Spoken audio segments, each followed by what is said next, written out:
Hey there, guys. All right, today we are back with some more miscellaneous myths. This time I'm gonna butcher this pronunciation.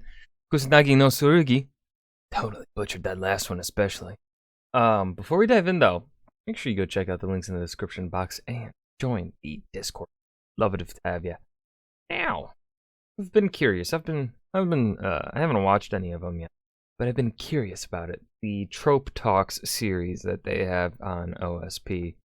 Should I react to that series? What should I title it? Should I title it Historian Reacts? I feel like that's a bit weird. Because it's not... Trope Talks, not really history related, but also like... Miscellaneous myth, not... Probably roughly just as historically related as... No, the myths are more historically related than, I'd say, Trope Talks.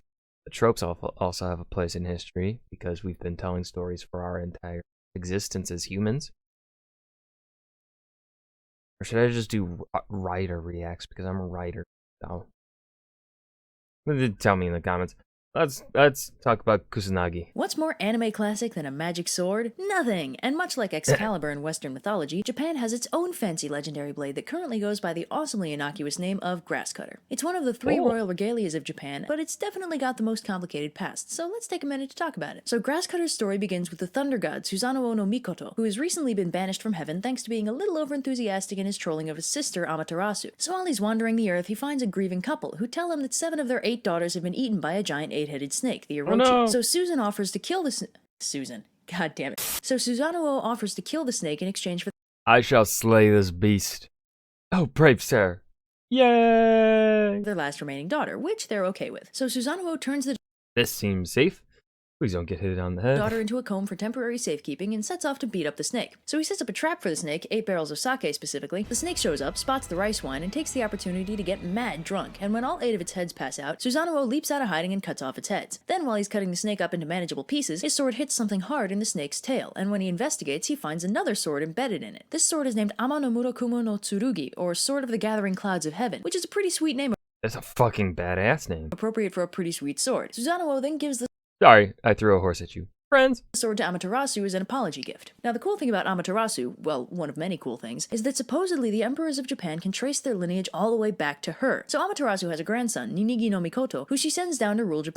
Hey, I need you to rule the reed plains. As signs of his status, she gives him 3 gifts, each heavily symbolic. A mirror, which represents purity, a jewel representing benevolence, and, you guessed it, the sword Ama no Murakumo no Tsurugi, which in this case is playing the role of courage. Ninigi's great-grandson Jimmu then became the first official emperor of Japan, and the regalias were passed down from generation to generation, each belonging to the reigning emperor at any given time. Now the next major event in the sword's history is when it falls into the hands of Prince Yamato, the clever but overconfident son of Emperor Keiko. Now Yamato had No murdering your older brother.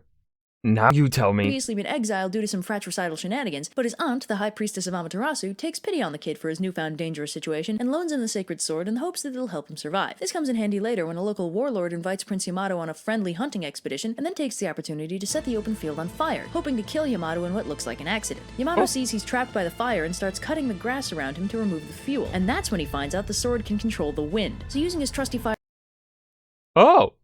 We have had this sword for centuries and nobody bothered to swing it before? For starters, in his newly discovered magic sword, Prince Yamato blows fire back at the would-be assassins, assassinating them instead. This is when the sword gets its name, That was awesome. Grasscutter. The last important bit of Grasscutter's story is Keep that sword safe for me, will ya?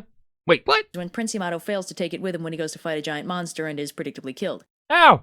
Who could have predicted this? Grasscutter is then moved to the Atsuta Shrine for safekeeping, where it supposedly remains to this day. And it's not a katana. Just want to stress that. Katanas only started showing up around 1100 AD. Grasscutter was already a thing when the first emperor took power nearly 2,000 years earlier. Not every Japanese sword is a katana. God damn it, anime. So yeah. Whoa, this is loud. Very loud. You might have noticed that the Mirror Jewel Sword artifact combo shows up a lot in Japanese media. Yu Yu Hakusho did that way back in Season 1. It's like how swords that grant titles are strongly embedded in Western media, because of King Arthur's whole sword in the stone thing. It just seems like a natural sort of magic item to write. Yes! Hector's sword is another weapon that supposedly had a complicated life. The paladin Roland's sword Durandal is supposed to be the same sword. But considering Hector's sword would have been made pre-Iron Age, there's no way it would have held up nearly as well as it was supposed to. Facts! More importantly, it was supposed to contain various sacraments that wouldn't have existed then. Troy happened 1,000 years before the Virgin Mary was born. There is no way a chunk of her raiment found its way back in time into that sword.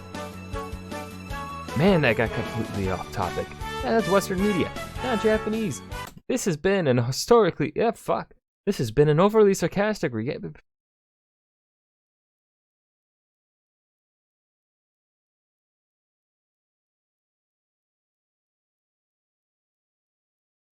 I don't know what's wrong with me. This has been an overly sarcastic production, and this has been a reaction. Did not go well, but you know what? We're vibing. This is a good episode. Very short, very sweet. I liked it. You know, it's nice having these not Greek myths that are always end in tragedy. Well, this one kind of ended in tragedy because that dude did die by what? An ogre? Giant? Something? He didn't bring his fucking badass sword with him for some fucking reason. Yeah. That was Miscellaneous Myths, Kusanagi no Tsurugi. I hope you guys enjoyed. Remember to hit that like button and subscribe for more. I will see you guys in the next video. Peace.